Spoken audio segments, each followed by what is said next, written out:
Ce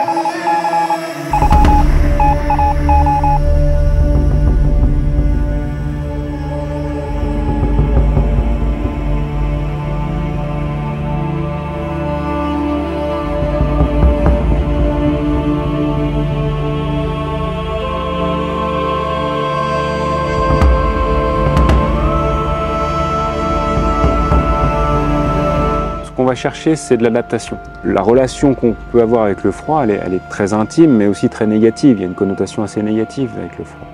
Donc l'idée dans ces stages, c'est de pouvoir retrouver notre place dans la nature, et donc faire une randonnée en montagne, en short, torse nu. Il n'y a pas mieux comme reconnexion.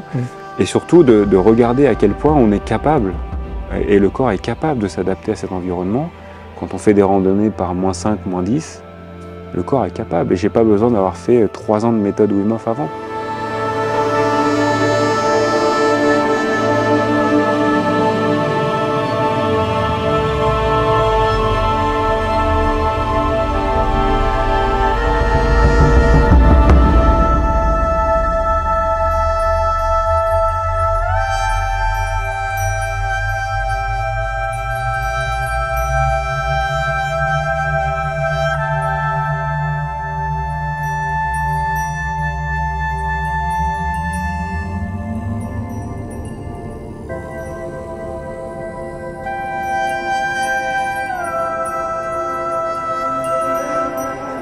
Un être humain respire en moyenne 22 000 fois par jour.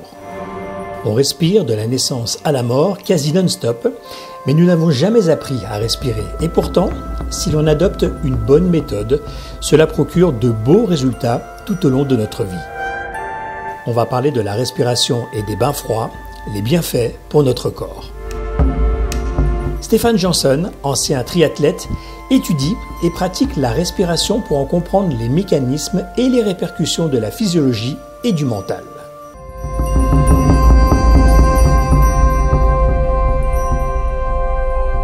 Stéphane, bonjour. Bonjour. Comment vas-tu? Très bien, super. Bon, merci. Tu es venu avec le soleil, la fraîcheur, les montagnes et le lac. Super. Stéphane, tu es expert, coach, formateur, professeur, technicien. Tu es également le fondateur de la première école de respiration en France, qui est basée notamment à Annecy. Et tu es aussi l'auteur du livre paru aux éditions du Dauphin, La respiration, bien plus qu'une pratique essentielle. Est-ce que ça veut dire que on ne sait pas respirer ou que l'on respire mal?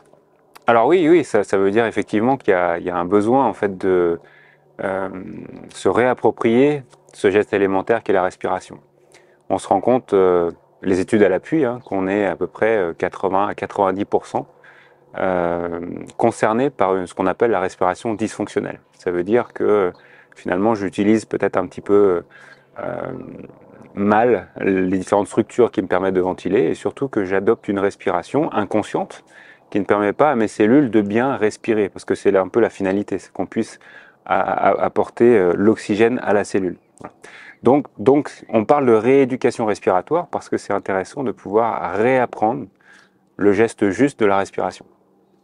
Et c'est vrai que lorsqu'on arrive sur Terre, en fait, personne ne nous apprend à respirer. Est-ce qu'on doit respirer par le nez, par la bouche, les deux? On ne sait pas en fait. Alors, on ne sait pas, mais on le fait très bien quand on arrive sur Terre. C'est la première chose qu'on fait. Ouais, c'est la première chose qu'on fait. Donc la vie sur Terre extra-utérine démarre par une inspiration, ça c'est quand même excellent. Et puis ensuite un cri, voilà. Et cette respiration du nouveau-né, elle est par nature efficace. C'est-à-dire qu'elle est en général nasale, en général très ventrale, donc elle utilise le diaphragme. Alors elle est un petit peu rapide parce que les poumons du nourrisson sont petits, mais elle est plutôt efficace, efficiente. Voilà. Et puis au fur et à mesure dans notre développement, dans notre adaptation ou maladaptation à l'environnement, au stress, cette respiration qui est soumise au stress va se dérégler. Et à force de se dérégler, elle va imprimer des nouveaux schémas et devenir parfois délétère pour la santé et le bien-être. Au Japon, il y a une étude qui a montré qu'il y a 90% des athlètes professionnels qui avaient une respiration dysfonctionnelle. Ça veut dire que s'ils améliorent leur respiration, ils peuvent améliorer leurs résultats. Ouais, alors cette étude elle est intéressante parce que je crois que c'est 1900 athlètes qui ont été étudiés et des athlètes plutôt de bon niveau, des compétiteurs. Alors qu'est-ce qu'on appelle dysfonctionnel? On appelle dysfonctionnel dans cette étude, en tout cas, la possibilité pour chaque athlète de respirer en mobilisant notamment leur diaphragme. Donc ce grand muscle là qui tapisse l'intérieur de l'abdomen, qui s'attache aux côtes et la colonne vertébrale, et qui est le muscle de la respiration, qui est le muscle qui nous permet de remplir les poumons d'air frais. Donc 90% des athlètes qui ne savent pas utiliser leur diaphragme à l'effort, c'est impressionnant, ça veut dire que majoritairement ces athlètes utilisent plutôt la partie supérieure des voies respiratoires, donc du thorax, la poitrine et le thorax. Et ça vient être contre-productif pour beaucoup d'éléments. La ventilation, du coup elle n'est pas complète, donc ça déjà c'est un élément à prendre en compte. Mais aussi, on parlait tout à l'heure de respiration cellulaire, on a besoin d'une certaine forme de ventilation pour que l'oxygène soit effectivement livré aux cellules. Et enfin, il y a un élément très important, c'est le lien entre le diaphragme et la posture. Voilà. Le mouvement du diaphragme dans l'abdomen va permettre de tenir une forme de posture dans la dynamique, mais aussi dans l'immobilité. Donc le fait de ne pas stimuler ce diaphragme, ça va péjorer cette action-là. Et puis l'autre aspect lié au diaphragme, c'est tout ce qui se passe sous le diaphragme, c'est toute la sphère digestive. Et là aussi, c'est un élément important parce que si je ne mobilise pas mon diaphragme au quotidien quand je respire, tu l'as dit 22 000 fois par jour, eh ben, c'est 22 000 occasions de ne pas suffisamment avoir d'interaction avec ma sphère digestive. Il y a aussi la respiration donc nasale et buccale, on l'a dit, quoi. On a tendance à quoi? À inspirer par le nez et à expirer par la bouche ou... Alors, il y a plusieurs manières de faire. Les automatismes, ce sont lesquels? Alors, l'automatisme de la juste respiration, ça serait de respirer par le nez exclusivement. Voilà, j'espère par le nez. Voilà, notamment quand on est au repos, c'est intéressant de pouvoir placer une ventilation nasale uniquement pour tous les bienfaits que le nez peut apporter dans sa filtration, dans son humidification, dans son réchauffement de l'air, mais aussi dans sa régulation du débit de la ventilation. Après, on peut composer avec la respiration buccale. La respiration buccale va être aussi intéressante parce qu'elle permet de prendre un grand volume d'air très rapidement. Donc si je fais du chant par exemple, ou si je fais du sport, je vais avoir besoin d'expirer et d'inspirer très vite pour subvenir aux besoins de mon corps. Donc par moment, c'est nécessaire d'utiliser la bouche. Puis ensuite, je peux panacher. Je peux peut-être inspirer par le nez et expirer par la bouche, voilà, pour créer des rythmes différents. Ce qu'il faut bien comprendre, c'est qu'on parle de ventilation, on parle d'échange gazeux, mais quand on parle du rythme de la respiration, là, on va vraiment être en lien avec le système nerveux autonome qui régule l'ensemble de nos fonctions. Et donc, le rythme que j'impose à ma respiration va se retrouver dans le rythme que j'impose à ma physiologie. S'il s'agit de rythme cardiaque ou de tension artérielle, etc., ça va se retrouver dans ces éléments-là. Donc, toutes mes manipulations, mes interventions sur ma respiration consciente vont avoir des effets sur ce système. Quand j'inspire, donc j'inspire de l'oxygène, j'expire automatiquement du CO2. Oui, on expire aussi de l'oxygène. Alors j'inspire de l'oxygène, en fait j'inspire 20% d'oxygène. Parce que dans l'air, on a à peu près 20%, je crois que c'est 20,98% d'oxygène dans l'air. La majorité du reste, c'est de l'azote. Et ensuite, on a un petit peu de CO2 et puis ce qu'on appelle les gaz rares. Donc à chaque fois que j'inspire 1 litre, j'ai 200 ml d'oxygène qui vient dans mes poumons. D'accord ?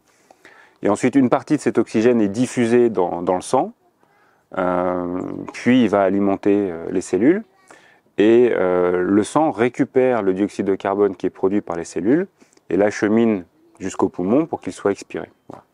Mais donc il reste un petit peu d'oxygène dans mes poumons, et ça se mélange avec le CO2 qui va lui être expiré dans l'air ambiant. Certains sports, le run notamment, on voit des runners qui vont inspirer donc de cette manière et puis souffler comme ça pour vraiment dégager les déchets, on va dire, et le CO2. Est-ce une bonne manière? Alors, je suis même pas sûr qu'il y ait une conscience, en fait, de Je dis ça l'objet. parce que Ouais, c'est ce qu'on je l'ai observe. entendu, voilà. Ouais, On c'est a ce qu'on observé et observe. entendu, ouais.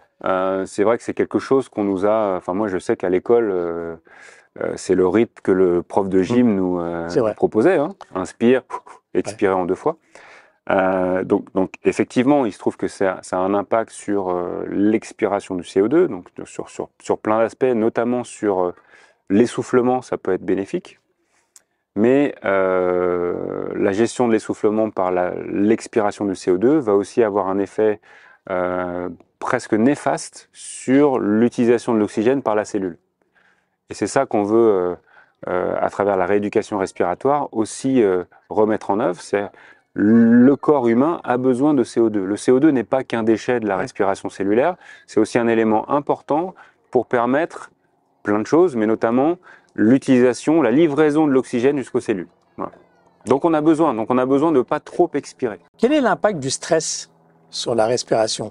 Alors le stress, en tout cas ce qui est perçu comme stress par le cerveau, et une partie du cerveau notamment qui est en charge de notre survie, qui est la partie la plus archaïque de notre cerveau. Donc ce qui est perçu comme stress, ça va être différent de toi à moi. Il y a des éléments qui vont te stresser, qui vont pas être stressants pour moi. Donc il y a déjà une histoire d'individu là derrière. Donc il y a des éléments de déclenchement du stress qui sont propres à chacun. Mais une fois que le stress se déclenche, c'est-à-dire qu'une fois que le cerveau a identifié une situation comme étant possiblement un risque pour notre survie, et ça peut être des choses qui sont devenues très anodines, hein, comme un email que je reçois et qui me fâche un petit peu, comme un coup de klaxon sur un rond-point, voilà, ça vient rencontrer des zones chez moi qui déclenchent un stress. Une fois que ce stress est déclenché, mon cerveau a 2 options, le combat ou la fuite. Et donc, dans ces 2 options, il y a une forme de mobilisation qui va nécessiter une augmentation de la respiration, du rythme respiratoire, pour alimenter les muscles, pour préparer le corps à agir. Ça veut dire que d'un point de vue physiologique, quel que soit l'élément de stress que j'ai en face de moi, encore une fois que ce soit un email ou un lion prêt à me dévorer, d'un point de vue physiologique, je vais avoir les mêmes réponses d'hormones de stress, d'accélération du rythme cardiaque, d'accélération de la respiration, de tension musculaire. Tout ça va me préparer à agir, plutôt à réagir. Donc ça, c'est en place. L'inconvénient, c'est qu'à force d'itération de situations de stress, et c'est ce qu'on appelle le stress chronique, le nombre d'opportunités par jour qu'on a d'être stressé, la respiration va s'en trouver changée et va plutôt adopter un rythme rapide, parce que ma physiologie va changer. Et si ma physiologie change, alors les besoins changent, alors la respiration doit être différente. Et ça aussi, ça se rééduque, ça aussi, ça se reprogramme. Donc on peut gérer le stress grâce à notre respiration, en fait. Alors oui, Ouais. ce qui est intéressant, c'est que ce que je vous ai décrit, c'est comment le cerveau provoque un changement de ma respiration par rapport à un événement donné, qui est identifié comme un stress. Mais si avec mon cerveau conscient, cette fois, je décide de ralentir ma respiration ou de changer sa forme, alors je vais avoir un impact sur la partie de moi qui identifie ce stress. Et potentiellement, je vais arriver à le gérer, à installer une forme de confort dans cette zone d'inconfort. Apprendre à respirer, à ton avis, ça devrait être obligatoire, ça? On Alors, devrait suivre des cours? Oui, il y a plusieurs éléments. Nous, ce qu'on fait à l'école, donc on a créé la Breathing Academy parce qu'on a identifié ce besoin de réapprendre à respirer, mais aussi un besoin de comprendre la respiration. Voilà. Et comprendre la respiration, c'est pas simplement comprendre qu'il faut ventiler, mais c'est aussi comprendre les échanges gazeux dans le corps, et c'est aussi comprendre justement ce lien entre mon système nerveux autonome et la respiration.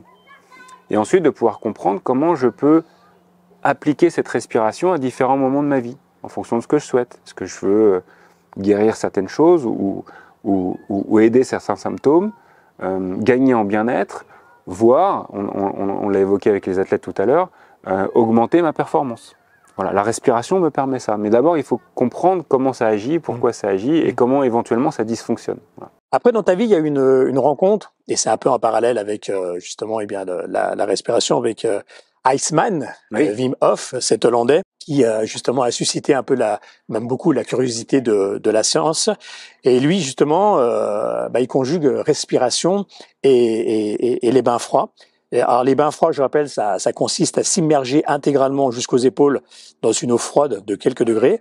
Et là, la respiration a un gros rôle pour mieux appréhender ce qui va se passer, justement, parce que on rentre dans le froid. Donc on a justement bien le nerf vague qui lui va être en alerte de tous les côtés en disant oh ça pique, ça fait froid. Et en fait non, en ayant la bonne respiration, on va justement gérer le stress et pouvoir s'immerger d'une manière tout à fait correcte. Donc déjà Wim Hof, effectivement, c'est une rencontre qui compte pour moi parce que sa respiration notamment déclenche un certain nombre d'effets physiologiques, mentaux, émotionnels qui m'ont vraiment bluffé la première fois où je l'ai pratiqué. Ça t'a parlé. Et c'est ça qui a déclenché mon envie de comprendre en fait ce qui se produisait quand j'intervenais sur ma respiration de manière consciente. Ensuite, effectivement, Wim Hof, il a développé une méthode qui repose sur 3 piliers. Le premier étant la respiration, le deuxième le froid comme tu l'as mentionné, et le troisième pilier, il a englobé ça dans un mot qui s'appelle mindset. Et l'idée du mindset, c'est une forme d'engagement, de concentration, de reconnexion à soi. Et on travaille ça notamment avec des exercices qui nous permettent d'être en équilibre et donc d'être vraiment réassocié à son corps. Voilà. Parce que ce que je découvre dans mes accompagnements, dans mes formations, c'est qu'il y a beaucoup de gens qui sont déconnectés de leurs sensations, de la santé de leur corps, etc. Donc c'est intéressant de remettre du conscient dans ce qui se passe.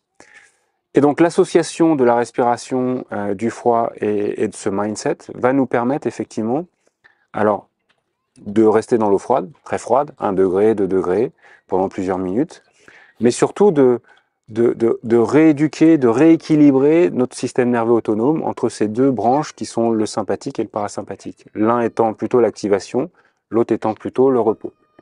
Donc la respiration, quand je rentre dans le froid, va me permettre effectivement de réguler cette réaction de stress qui se présente et de trouver une forme de calme et d'apaisement dans une zone stressante.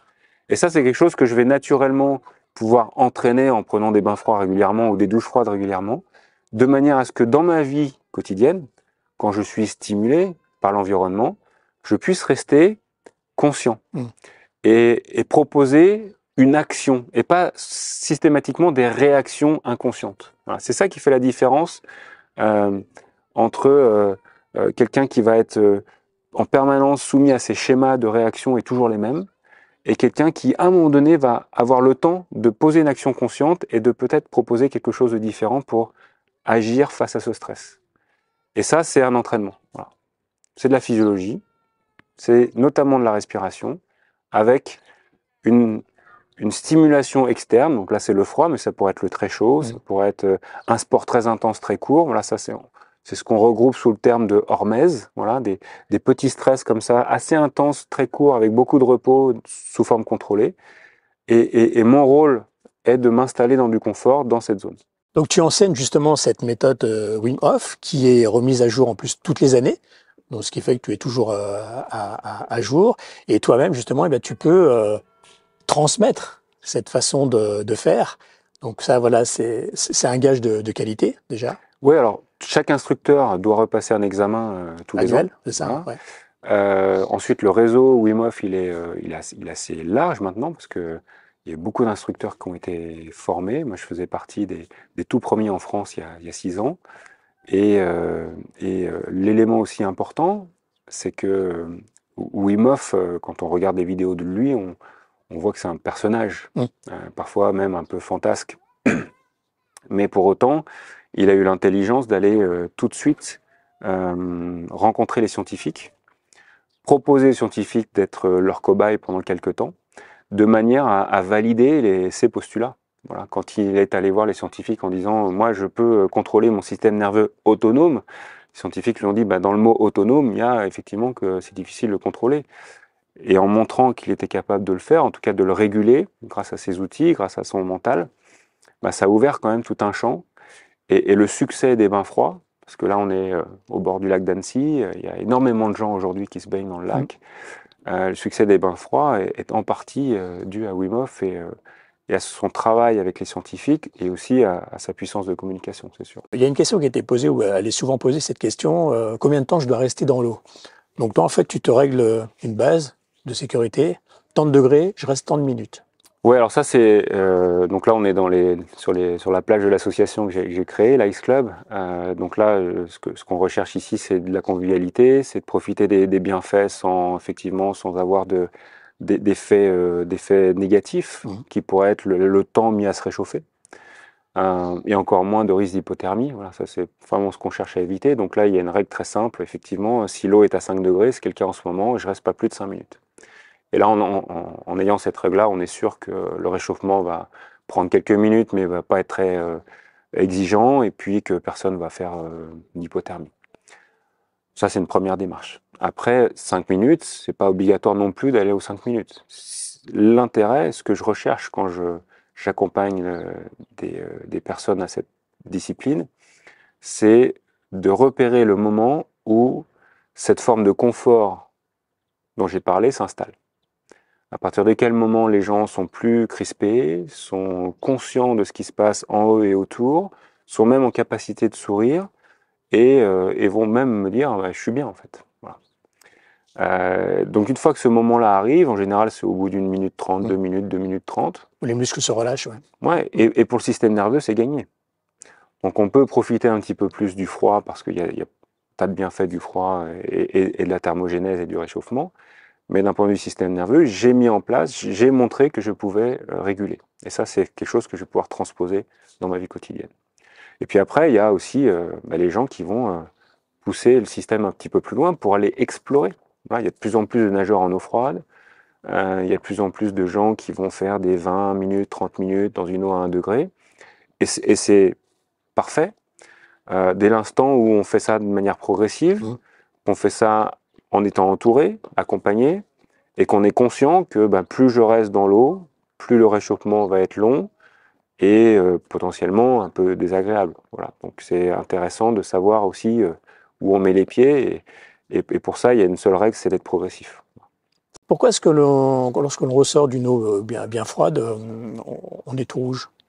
C'est dû à quoi cette Ah, réaction? il y a une forme de réaction au stress, il y a une forme de, de thermogénèse interne qui va créer de la chaleur, et puis il y a une vasodilatation qui se met en place petit à petit. Pas immédiatement, hein, c'est plutôt l'inverse. Au moment où je rentre dans l'eau, il y a une forme de vasoconstriction périphérique, de manière à protéger les organes principaux.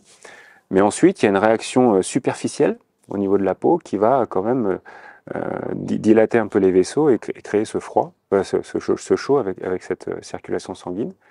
Voilà, il y a un mélange d'hormones de stress aussi qui sont là, qui vont nous aider à créer de la température. Et c'est ce qui fait qu'à un moment donné, on s'habitue au froid. Et que la morsure du froid qui est là les premiers instants, d'un seul coup disparaît, et on est même très bien en fait dans l'eau froide. C'est pour ça que c'est important de se fixer une règle, parce que on oublie en fait qu'on est dans l'eau froide. Mhm. Alors c'est pas un jacuzzi non plus, hein, mais on est bien. On a créé ce confort, on est là. Surtout ici, voilà, quand on a les montagnes, le soleil, c'est plutôt agréable.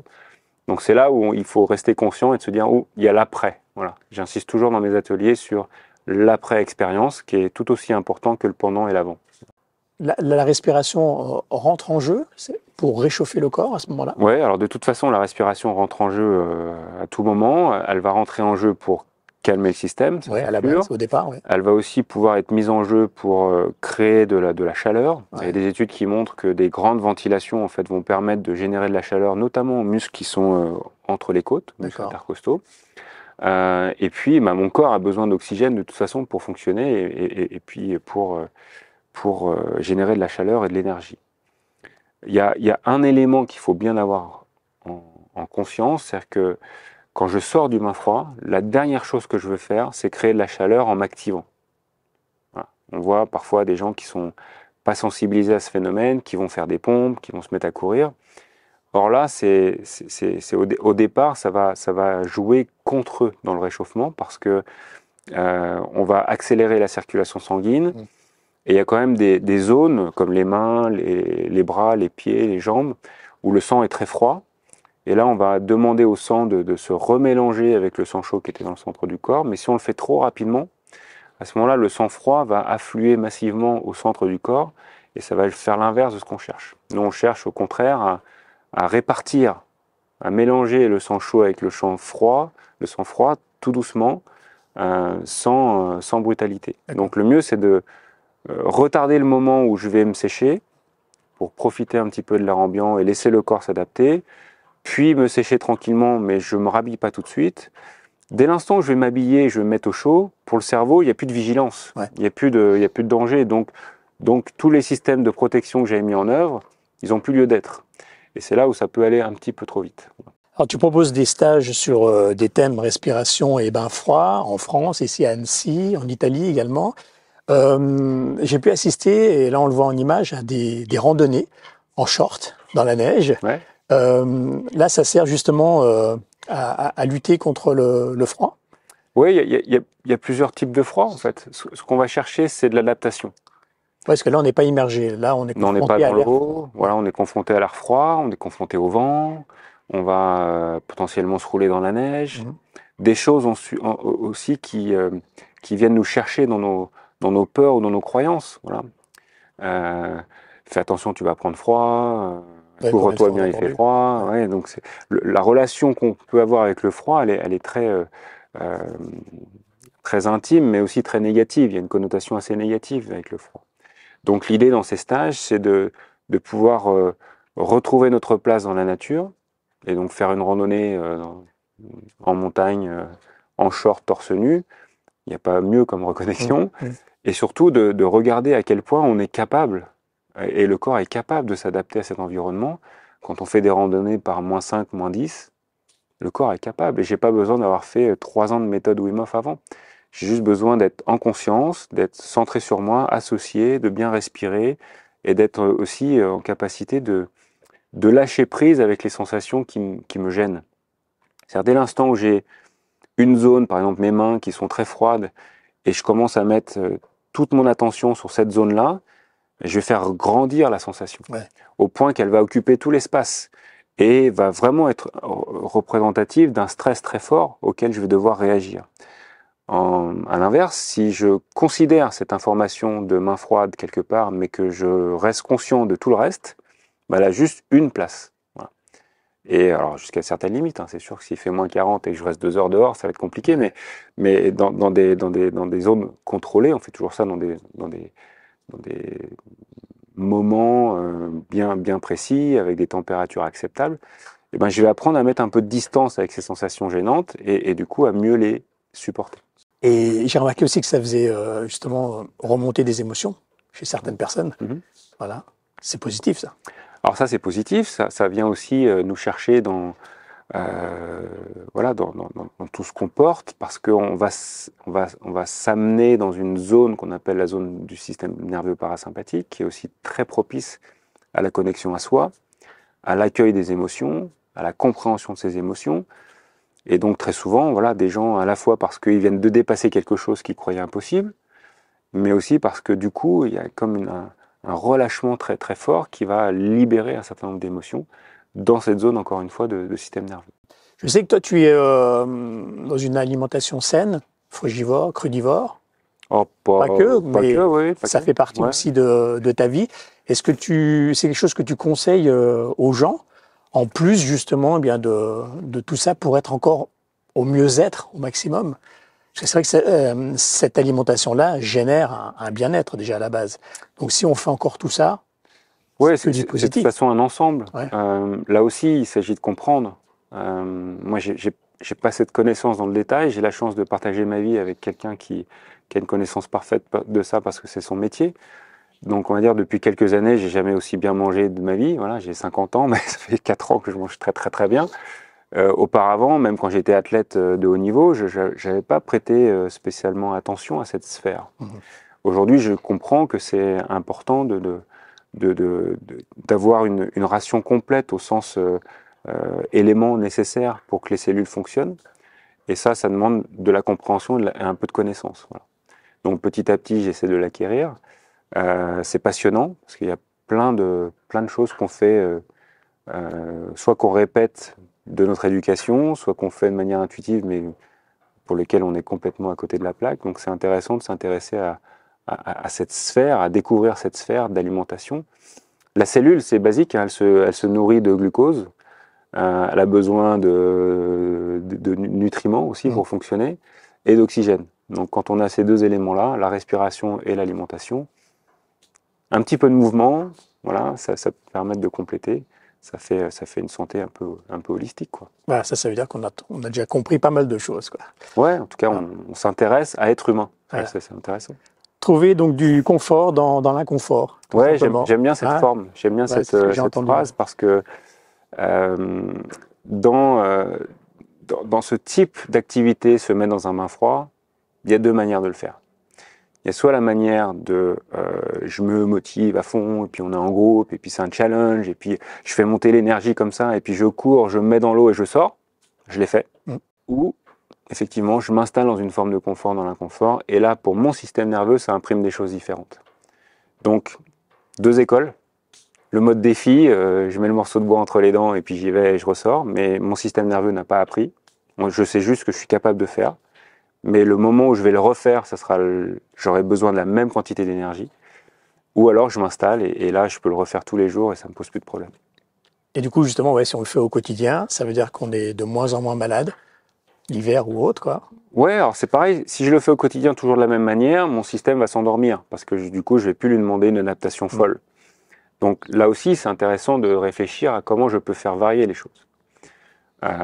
Justement, un peu de bain, un peu de marche. Alors un peu de bain, un peu de marche, peut-être un tout petit peu plus long, voilà, peut-être un tout petit peu plus froid, voilà. peut-être des éléments naturels. Quand on est dans le lac, quand il fait beau comme ça et que le lac est plat, c'est facile. Quand on va dans le lac le jour où il neige et qu'il y a du vent, c'est plus pareil. D'accord ? Donc c'est là aussi où je vais organiser des situations différentes pour que j'aille chercher un petit peu d'adaptation supplémentaire. Une douche froide, c'est la même chose. Ouais. J'ai la douche froide après avoir pris ma douche chaude, c'est une manière de faire. J'ai ma douche froide directe avec du chaud derrière, ça je sais quand je rentre que je vais avoir une récompense derrière, donc j'accepte mieux. J'ai ma douche froide seule. J'ai froid, chaud, froid, chaud. Ouais, je peux varier. Et c'est intéressant de varier parce que du coup, je n'habitue pas mon système. Voilà. Donc adaptation, donc ça renforce. Et donc effectivement, je peux espérer passer un hiver sans symptômes. Bon, aux grandes dames, hein, des pharmacies, des médecins, etc. Oui, pas que, mais en tout cas, c'est intéressant d'être responsable de sa santé. Il y a des choses très simples à mettre en œuvre qui nécessitent au départ de se lancer, de prendre un petit peu de courage et puis d'y aller. Et puis ensuite, quand c'est en place et qu'on ressent et qu'on observe les effets sur sa santé, son bien-être, sa joie de vivre, eh ben, c'est peut-être quelque chose qu'on peut facilement ritualiser. On est d'accord. Pour terminer, donc tu disais il y a une association qui a été créée, c'est ça une association, l'Ice Club. Ouais. Ah, il y en a un peu partout des Ice Clubs. Voilà, autour du lac, il y en a beaucoup. Ouais, ça commence en Suisse également. Il y en a également, quoi. Donc en fait, c'est vous vous retrouvez un nombre de personnes.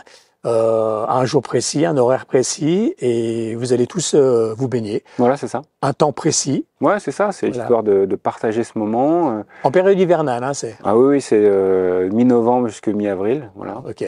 Si le lac est chaud, c'est moins rigolo.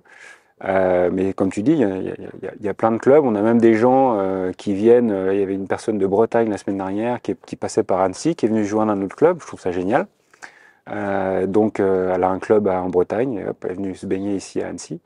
Donc, je crois que sur Annecy, il y a pareil 4 ou 5 associations ou groupes de gens, parce qu'on n'est pas obligé d'être en association pour le faire, mais c'est l'idée de faire ensemble, déjà pour la sécurité, c'est toujours mieux, et puis ensuite de partager quelque chose. Voilà. Bah, tu dis l'hiver, moi c'est bien, parce que voilà, on a la fraîcheur naturelle du lac. Alors l'été, on prend des bacs. Alors, soit on prend des bacs avec des glaçons, avec des glaçons, soit on va en montagne, il y a des lacs de montagne, il y a des rivières qui sont parfaits. Voilà. Il n'y a pas besoin non plus d'avoir 1 degré. Hein. Si j'ai une eau qui est à 10-12, je vais avoir ce saisissement qui, pour mon système nerveux, est interprété comme un stress et donc je peux réguler. Voilà. Et encore une fois, voilà, on n'habitue pas notre système parce que là, en hiver, là, je sais pas, l'eau est à 5 degrés. Après l'été, on va y aller à 10. Après c'est 9, c'est 8. Donc en fait, c'est différent tout le temps. C'est différent tout le temps. C'est ce qui est notre système s'habitue pas. Ouais. Voilà. Et puis nous-mêmes, nous sommes différents. Donc si s'il y a 2 jours identiques à aujourd'hui, il est fort probable que ça soit pas la même expérience pour moi parce que je serai pas dans le même état de départ. Tout à fait. Donc ça va me demander une adaptation et une compréhension aussi de mes états. Voilà, cette notion de responsabilité de soi, je pense qu'elle est importante. On n'a pas d'autre boulot d'humain à faire plus important de prendre soin de soi, de comprendre comment on fonctionne, de comprendre à quoi on est soumis tous les jours et comment on peut avoir quelques clés qui nous permettent de mieux vivre toutes ces situations-là. Voilà. Après, le reste, notre capacité à gérer le reste dépend beaucoup de notre capacité à nous gérer nous déjà. Voilà, prendre soin de vous, c'est possible à faire. En tous les cas, je vous mets tous les liens en description ici pour contacter Stéphane. Et on l'écouterait pendant des heures. Vous verrez, même si vous passez un week-end pendant un stage ou autre, quoi, on se dit tiens, c'est déjà fini ou autre. Quoi. Enfin voilà, quoi. Je trouve que c'est une Bible vraiment, vraiment, vraiment intéressante. Merci en tous les cas Merci à toi d'avoir consacré du temps pour nous. Je sais que ton temps est très, très pris. Et puis, vive la respiration, apprenez à respirer. On rappelle le livre La respiration, bien plus qu'une pratique essentielle. Je vous mettrai le lien également, puisque je crois qu'il y a des petits exercices également. Oui, il y a une trentaine d'exercices. Il y a aussi une petite page où on peut diagnostiquer sa respiration, savoir sur quoi on peut travailler en priorité. Et puis, il y a quelques astuces aussi pour accompagner la pratique sportive grâce à la respiration. Voilà, c'est assez. J'ai voulu faire un livre de compréhension. Voilà. Donc, il y a quelques passages, notamment sur la biochimie, qui sont parfois un peu ardus, mais on peut les sauter largement. Mais surtout pratique. Voilà. Donc, j'ai des exercices que je peux expérimenter et comprendre ce que je peux créer grâce à la respiration. Voilà, un livre bien complet. Merci de nous avoir suivis. Merci encore à toi, Stéphane. Merci, Pascal. À très bientôt. À bientôt. Le portail du cru. D'autres rendez-vous, c'est promis, sur notre chaîne avec encore des sujets très, très intéressants. Alors moi, quand je fais un travail respiratoire, je fais une toute petite bouche, parce que ça me permet d'avoir un frein. Et du coup, je vais mieux sentir mes muscles. D'accord? Donc, je commence par le ventre. Ensuite, les côtes. Les côtes. Les épaules. Et je lâche.